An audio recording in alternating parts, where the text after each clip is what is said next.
खुलुमबाय लोगोफोर, गोजोन फुंबिलि बयनिसिमबो। नोंथांमोनखौ डियार ब्रह्म चेनेलाव आरो फिन खेबसेबाव बयखौबो बरायनाय बावहरग्रोनाय जाबाय। आं दिनै नोंथांमोननि सिगाङाव आरोबाव माखासे सानसेनि खौरां लानानै फैबावलायबाय। आसा खालामो नोंथांमोनहा खौरांखौ खोनासंनानै मोजां मोनगोन। आरो बेजों लोगोसेनो सानफ्रोमबो फुंबिलि समाव बेबादिनो गोदान गोदान खौरां लाबोबाय थानाय जायो। बेनिखायनो नोंथांमोनहा सानफ्रोमबो फुंबिलि समाव बेबादिनो गोदान गोदान खौरांनि आपडेट मोननो थाखाय चेनेलखौ साबस्क्राइब खालामनानै लादो आरो खौरांखौ खोनासंनानै मोजां मोनोब्ला अन्नानै लाइक, शेयार आरो कमेन्टबो खालामनानै होलांब्लानो जाबाय। दिनैनि गिबि खौराङावनो दङ भारतीय जनता पार्टी (बिजेपि) आ फैबाय थानाय बड'लेण्ड टेरिटरियेल काउन्सिलनि बिसायख'थियाव जेबो गोरोबथा गैयाजासे हारसिङैनो बाहागो लागोन। बे थिरांथाया बृहस्पतिबाराव गुवाहाटीनि बिजेपि रायजो मावख'आव जानाय मोनसे गोनां सावरायमेलाव लानाय जादोंमोन।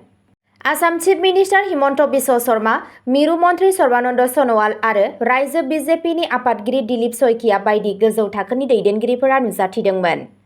बिजेपिनि गाहाय बुंथिगिरि किशोर उपाध्यायआ बे खौरांखौ रोखा खालामनानै बुंदोंमोन दि दोलोआ गासै मोन 40 गौथुमनि मासिफोराव हारसिङैनो बिसायख'थि गेलेगोन। बिसायख'थिया सेप्तेम्बराव जानो हागौ। फोसावनायखौ जागायनो थाखाय बिजेपिआ 2 आगस्तनिफ्राय 20 आगस्तनि गेजेराव रेलिफोरनि बिथांखि लादों। सीएम शर्मा, सन'वाल आरो शइकियाजों लोगोसे दैदेनगिरिफोरा बिटिआरआव दावबायगोन आरो भटारफोरजों रायज्लायगोन। बे आगानखौ ओरैबायदि समाव लानाय जादों जेब्ला ओनसोलाव जौगानाय आरो गोजोनआ गाहाय आयदाफोर। 6 जुलाइखालि सीएम शर्माया गुवाहाटीआव बड'लेण्ड हेपिनेस मिशननि सिङाव गोबां मावथांखिफोरखौ जागायदोंमोन। बेफोरनि गेजेराव दं बिटिआर कमिउनिकेशन दालां, 18 रावआव गांसे गाइडबुक आरो ट्रेन्सफर्मिं बड'लेण्ड मुंनि मोनसे रिपर्ट जाय ओनसोलनि जौगानायखौ दिन्थियो। बिथाङा बिटिसिनि गाहाय प्रमद बर'नि गांसे गोसोखां बिजाबबो फोसावदोंमोन आरो बर' हारिमुखौ रैखा खालामनायनि थाखाय सा 18 सुबुंफोरनो बड'लेण्ड लाइफटाइम एचिभार्स बान्था होदोंमोन। गिबि मन्त्रि शर्माया मोन 26 थागिबि हारिफोरनि गेजेराव गोजोन आरो खौसेथिखौ बाख्नायनानै बुंदोंमोन दि बे गोरोबलायनाया गोबां बोसोरनि दावराव-दावसिनि उनाव ओनसोलखौ सिगांथिं दावगालांनायाव मदद होदों।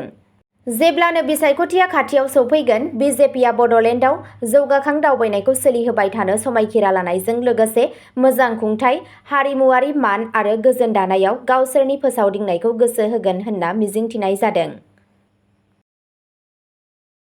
नैथि खौराङाव दङ गाहाय मन्त्रि नरेन्द्र मदिआ 8 सेप्तेम्बर खालि गोनांथार सोरखारि हाबाफारिनि थाखाय आसाम दावबायफैगोन। सीएम शर्मा।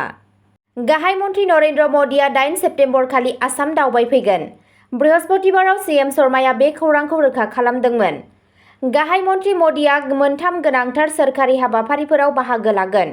थेवब्लाबो आबुं फोरमायथिखौ दासिमबो फोरमायनाय जायाखै। थामथि खौराङाव दङ खुंथायाव थानाय दोलोआ बिपिएफजों खुंजानाय रायजोआरि जराखौ दखल खालामनो हाखु-दाखु दं। बिटिआरनि खुंथायाव थानाय इउपिपिएल दोलोआ मोनसेनि उनाव मोनसे मेल खुंनानै गावनि बिसायख'थिनि थियारिफोरखौ गोख्रोंसिन खालामदों। परबतझरा बियाबनि जलाबिला भिसिडिसिनि सिङाव थानाय कुटकुटानि भिटायाव बिटिसिनि बारग' लेङाइ मावफुं सोद्रोमा काम्पा बरगयारिनि नुजाथिनायाव गुबुन गुबुन दोलोनिफ्राय सा 100 सो मावथिफोरा नेमखान्थि बायदियै इउपिपिएल दोलोआव हाबफैयो। फैबाय थानाय बिटिआर बिसायख'थियाव बिजेपिजों गोरोबथानि सायाव बिबुंथि होनानै बारग' लेङाइ गाहाय मावफुंगिरि सोद्रोमाया बुङो दि बिजेपिआ इउपिपिएलजों बिसायख'थि गेलेनाय नङा, बियो आलादायै बिसायख'थि गेलेगोन। बेनि ओंथिया बे नङा दि बिजेपिआ बिपिएफजों गोरोबथा दं। बिथाङा बुंबावो दि फैबाय थानाय बिसायख'थियाव इउपिपिएल दोलोआ सोरखार दानो हानाय अनजिमायाव देरहागासिनो दं। आं बेखौ 30 एबा 35आव देरहागोन होनना बुंनाय जाया, नाथाय बारग' लेङाइ गाहाय मावफुं सोद्रोमाया दाबि खालामदोंमोन दि बिथाङा हारसिङैनो इउपिपिएलखौ सोरखार दानो थाखाय नांगौ जानाय अनजिमानि बांसिन अनजिमायाव मोनगोन। बड'लेण्डनि ओनसोलारि दोलोफोरखौ ज' जानानै बिसायख'थि गेलेनो खावलायनायनि सायाव दैदेनगिरि बिथाङा बुङो दि एबसुआ इउपिपिएल आरो बिपिएफखौ बुजिनाय आरो खौसेथिजों बिसायख'थि गेलेनो खावलायदोंमोन, नाथाय बिपिएफ दोलोनि दैदेनगिरिफोरनि थाखाय बेयो जाथावना नङा। बिथाङा आरोबाव बुंबावदोंमोन दि बिटिसिनि सुबुंफोरा गोजोन गायसननो लुबैयो, गासैबो हारिनि राजखान्थियारि आरो समाजारि खौसेथि ओनसोलफोरखौ जौगाहोनो लुबैयो। बेखौ बड'लेण्डनि ओनसोलारि दोलोफोरा खालामगोन। हायुंआरि राजखान्थि दोलोफोरजों नङा। बेखौ बिटिसि सुबुंफोरा मिथिगौ आरो बेनो गुबुन गुबुन हारि माहारिनि हानजाफोरा गावसोरनि फोलेरारि हानजाफोरनो बेखेवना होगासिनो दं। ब्रैथि खौराङाव दङ आसाम सोरखारनि केबिनेट जथुम गोबां गोनां थिरांथाफोर लानाय जाबाय। मैया आसाम पाब्लिक सार्भिस बिल्डिंआव जानाय आसाम सोरखारनि केबिनेट जथुमाव गोबां गोनांथार थिरांथाफोर लानाय जायो। रायजोनि गिबि मन्थ्रि डक्टर हिमन्त बिश्व शर्माया केबिनेट जथुमनि जोबनायाव बेफोर थिरांथाफोरखौ रायजोआरि खालामदोंमोन। बेबायदियैनो आसाम सोरखारा मोनसे खालि मोननै बिलाइ बिथांखिखौ मावफुंनो थाखाय 342 कौटि रांनि राङारि रानसारथायखौ गनायथि होदों। बे रांखौ साहा बागाननिफ्राय 7 लाख मावसाफोर आरो मावफारियाफोरनो राननाय जागोन, जाय बे बिथांखिनि थाखाय आरजाथाव 5,000 रांनि मोनसे किस्तियाव राननाय जागोन। एडभान्टेज आसाम 2.0 नि समाव समायखिरा लानाय बायदियै गुवाहाटीनि सरुसाजाय 500 बिसना गोनां मेदांता देहा फाहामसालि, 100 बिसना गोनां आइजो आरो गथ'सा देहा फाहामसालि आरो 5 स्टार लेमन ट्री हटेल लुनो थाखाय हा राननायखौ गनायथि होनाय जादों। बे मोनथाम मावथांखिफोरनि जथाय रां थिसननाया 800 कौटि रां।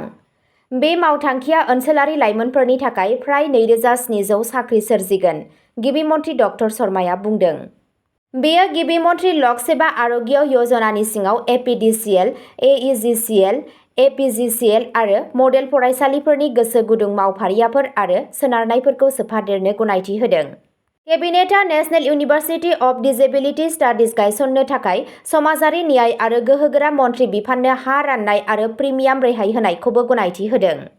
रिपर्टनि बायदियैब्ला केबिनेटआ आसाम मेडिकेल कलेज आरो हस्पिटालाव 357.28 कौटि रां बाहायनानै फोरोंगिरि क्वार्टार आरो हस्टेल लुनायनि मावथांखिखौ गनायथि होदों।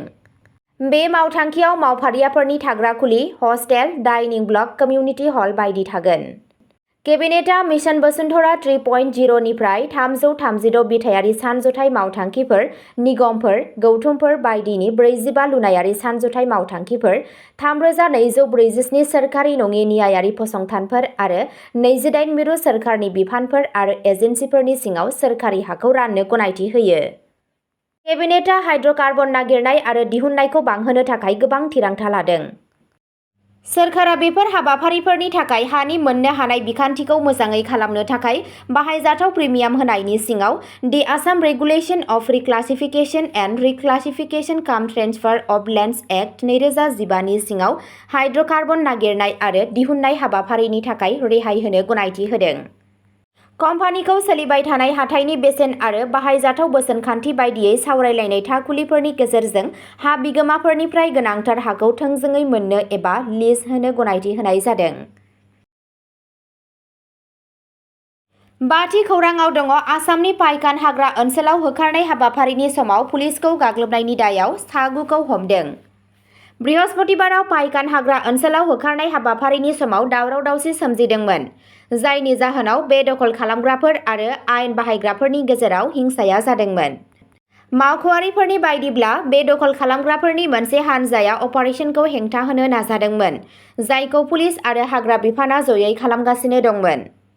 थासारिया हिंसायारि जादोंमोन जेब्ला माखासे सुबुंफोरा मावख'गिरिफोरनि सायाव अन्थाइ खुबैनो हमदोंमोन।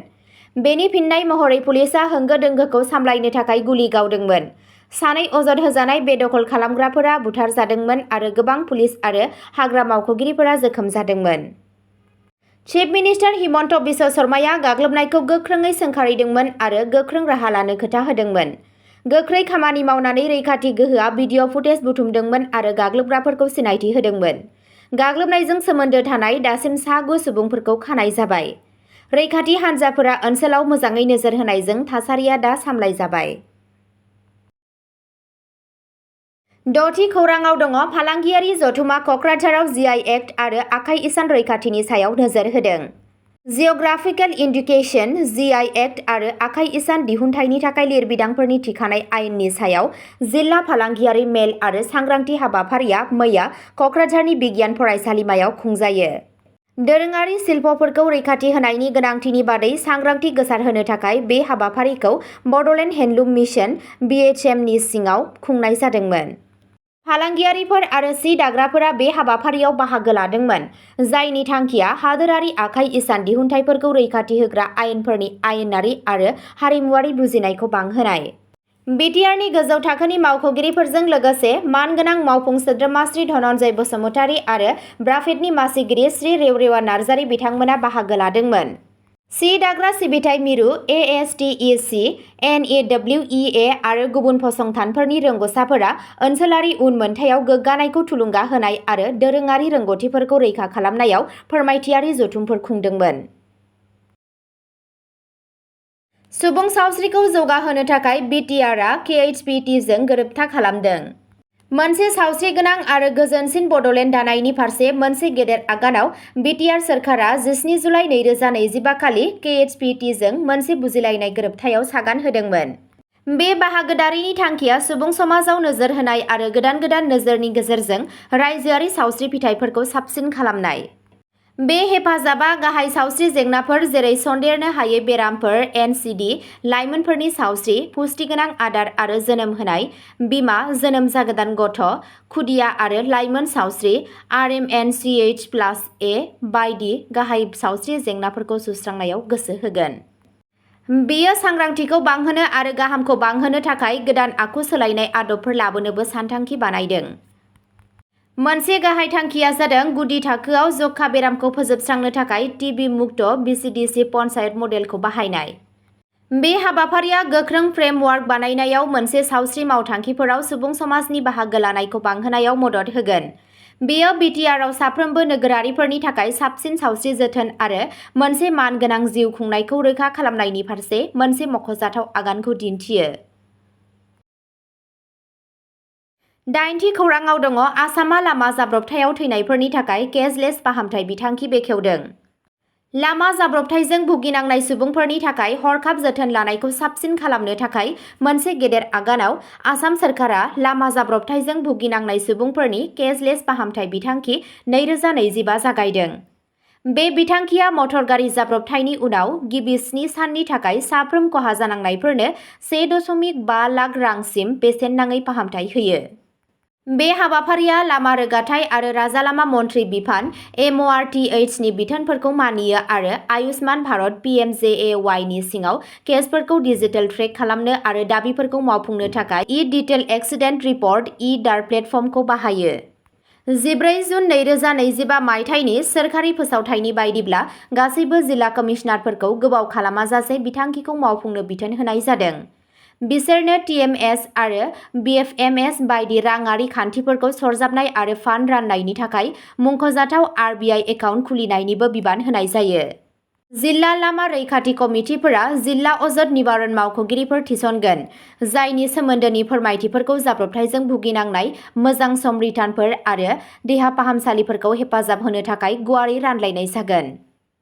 बे बिथांखिनि थांखिया खैफोदनि समाव राङारि हेंथाफोरखौ बोखारनाय आरो जिउ रैखा खालामनाय।